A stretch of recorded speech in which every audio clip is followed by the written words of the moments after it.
Let's talk about Joe Cullen, which is a name I think Buckeye fans need to know about. What's up, kinfolk? It's RJ Young. I am not on a step mill. If this is your first time watching the #1 college football show, welcome. Thank you for joining us here. We talk college football 365 days a year. If you like the show, hit that subscribe button. It costs nothing. It's like a follow on X or TikTok. Just lets YouTube know that you like being a part of what we're building here. 130,000 subscribers to the channel. And we talk all the time about really the biggest names in college football, but also into the weeds about college football. And I think this is an into the week kind of segment about the nation's best team in 2024, the Ohio State Buckeyes. Fresh off the news that Brian Hartline's new offensive coordinator, play caller at Ohio State, and offensive line coach is Tyler Bowen, who was an offensive play caller at Virginia Tech. We get Ryan Day getting an extension that's going to see him pay $12.5 million in base salary annually through the next 7 years.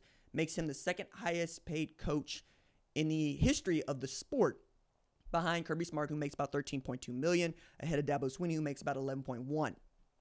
Now, all that we're really waiting on, for the big jobs at least, is who's going to be the next defensive coordinator at Ohio State. And there have been a number of, good candidates, I think, that have been brought up. At the top of the list for many Buckeye fans is Matt Gieri, who's the safeties coach last year, obviously coached the unanimous All-American.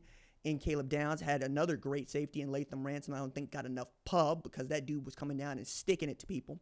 But also had been a guy that came up with Jim Knowles as co-DC at Duke, and was brought back to Ohio State after he was going to be the defense coordinator at the University of Tulsa. Great move by him. TU sucked, and Ohio State won the national championship. I don't mind saying it. It's my alma mater. Feel some kind of way about us being really god-awful because the University of Tulsa's got more Pro Football Hall of Famers than Clemson and a number of other great upper echelon universities, and yet somehow we suck. Trey Lamb, you got some work to do. Add to this, Kevin Wilson came from Ohio State, so not everything coming out of Ohio State's been able to be pretty damn good. As a matter of fact, you might even say it's got a hard time working elsewhere. That said, I think that going outside of the frame might be the best thing for Ohio State to do, and he's done that already with Tyler Bowen coming from Virginia Tech, who had done stints at Penn State and at Jacksonville, which I think is interesting as we talk about Joe Cullen. Tim Walton's also another guy that's been mentioned as potential hire for defensive coordinator. I could see Matt Gieri being the play caller, Tim Walton getting the co-coordinator title, and going from there. You could also be swinging for the fences and trying to get someone that isn't even on our radar, but certainly would be a name that makes a splash. I think Ryan Day has earned the opportunity to hire whomever the hell he wants going into this 2025 season, which is not always the way these things go. Sometimes they make you stick with either what you have, or if you got a guy like Jim Knowles who ups and wants to go to Penn State for, $3.1 million to make him the highest paid defense coordinator in the country, you're going to let him go.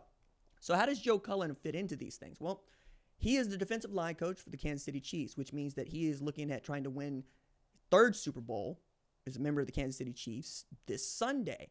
And when you look at that defensive line, already I got to point to Chris Jones, who's one of the best defensive linemen in the entire sport, and George Karlaftis, who I think is one of the best edge rushers in the entire sport. Added this, Joe Cullen had been defensive coordinator, play caller once, for Urban Meyer, the Jacksonville Jaguars. Didn't go very well. He was let go after 1 year, ends up at Kansas City, and you see how that has gone for him.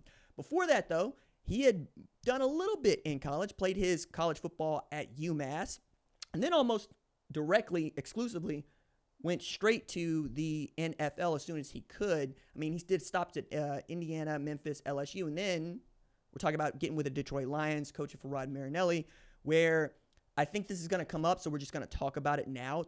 Damn near 20 years ago, he got popped for some arrests that I think are colorful, right? Seems to have had a problem with alcohol. There is one, and I had to go check this one out to make sure this one was true. Incident 2006, where he apparently went through a Wendy's drive-thru stark raving naked and was asked about it, and his explanation was, hey, man, you ever heard of a blackout? I don't remember anything. It's obviously very embarrassing. And it was. And I think he got 10 days of community service, and he was forced to go into AA, right, going to meetings and whatnot. But it wouldn't be the first time that we've seen a football coach get in this sort of trouble. My favorite example of this is actually Steve Sarkisian, who managed to nip it in the bud, as it were, get over to Alabama, go through the Nick Saban rehabilitation clinic, and come out one of the best head coaches in all of football. I'm only mentioning it because I think somebody else is going to mention it somewhere, and I'm going to tell you something that happened 18 years ago. Still has some bearing on what you might think, but again, 18 years, and the man has been coaching. He was at Idaho for a little while, coaching the Vandals, which means he's been out there in the wilderness, as it were. And to get to a place like Ohio State would be very interesting.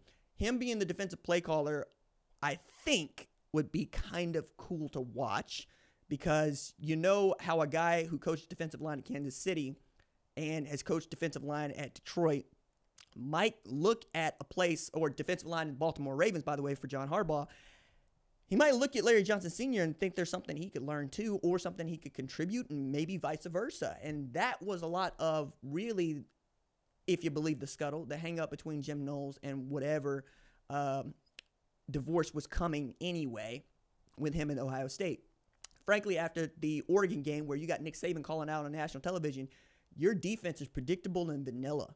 You can't afford to do this. And I think Knowles at the time probably believed what many of us believe. We've got better players on the defensive side of the ball than you've got offensive players. We don't have to do anything other than read and react and run base.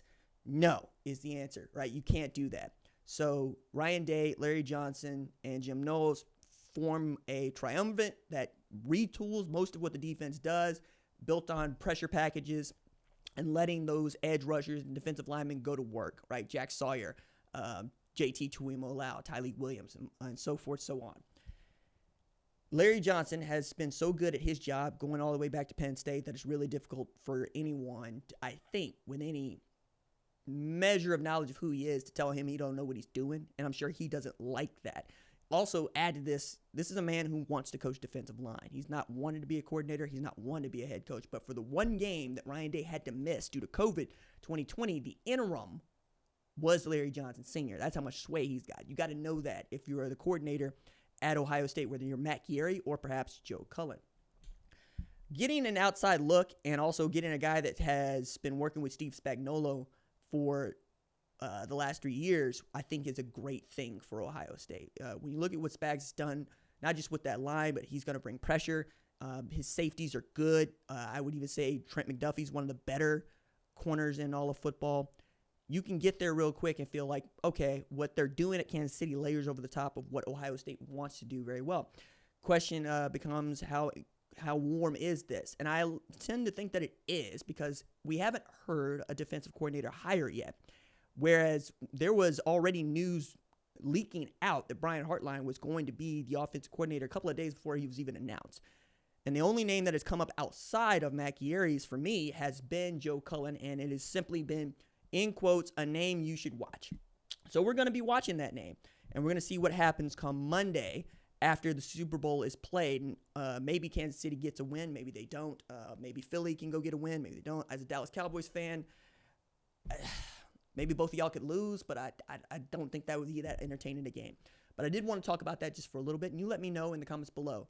Do you think that Joe Cullen would make a good defensive coordinator at Ohio State?